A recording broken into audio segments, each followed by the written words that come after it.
Assalamualaikum. Hari ni Cabi nak tunjukkan satu resepi yang amat simple je, iaitu lala masak masam manis. Ini semua adalah bahan-bahannya. Stay tune guys. Okay, first kita perlukan lala yang telah dibersihkan. Bahan-bahan untuk menumis, 2 batang serai, 2 ulas bawang putih, 1 inci halia, 2 biji bawang merah dan 1 biji bawang besar. Beberapa tangkai cili kering. Nanti kita akan rebus cili ni dan kita akan blend. Dan ini adalah hasil cili yang kita blend tadi. Dan juga sedikit asam jawa. Dan juga kita perlukan sos tiram. Okey, semua bahan-bahan ni kita dah siapkan. Jom tengok Cabi masak. Pertama, kita masukkan sedikit minyak untuk menumis. Kita tumis cili yang kita blend tadi.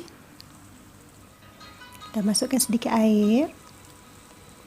Kita akan masak cili ni sehingga cili ni betul-betul masak dan sehingga dia pecah minyak.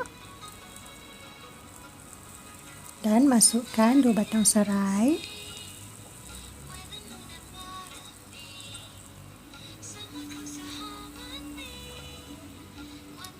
Okey, apabila cili dah pecah minyak, kita masukkan asam jawa.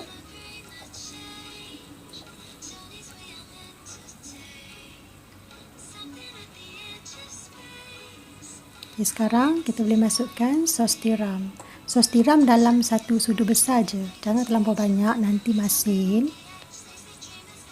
Just nice saja ya.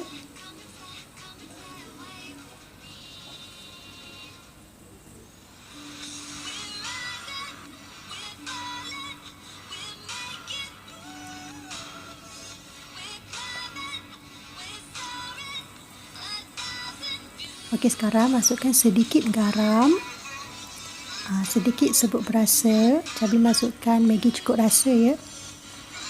Dan Cabi masukkan dalam 1 sudu besar gula perang. Yang ni kalau tak nak guna gula perang, nak guna gula biasa pun tak apa. Okey, bila kuah kita dah pekat, kita masukkan sedikit air.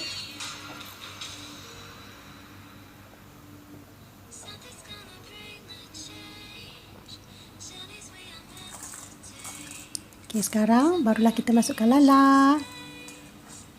Lala ni kita tak perlu masak lama ya. Hanya sekejap je. Kita gaul-gaulkan lala tu sehingga sebati. Sehingga semuanya terkena dengan kuah.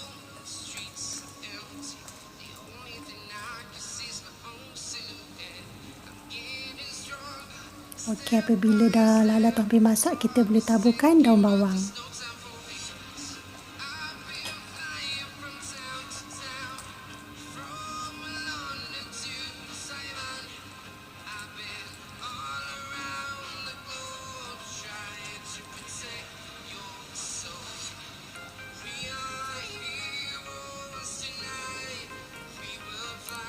Okey, lala kita pun dah masak. Dah boleh tutup api, siap untuk dihidangkan. Alhamdulillah, dah pun siap. Tengok ni, resepi lala masak masam manis yang amat mudah dan semestinya sangat sedap. Selamat mencuba ya kawan-kawan. Sekiranya anda suka dengan resepi dan video ini, jangan lupa tekan button like, subscribe dan komen di bawah video ini ya. Dan jangan lupa share video ini kepada kawan-kawan anda yang lain. Dan juga jangan lupa tekan butang loceng agar anda tidak terlepas tentang update terbaru dari Cabi Cooking. Sehingga kita berjumpa di next video. Assalamualaikum.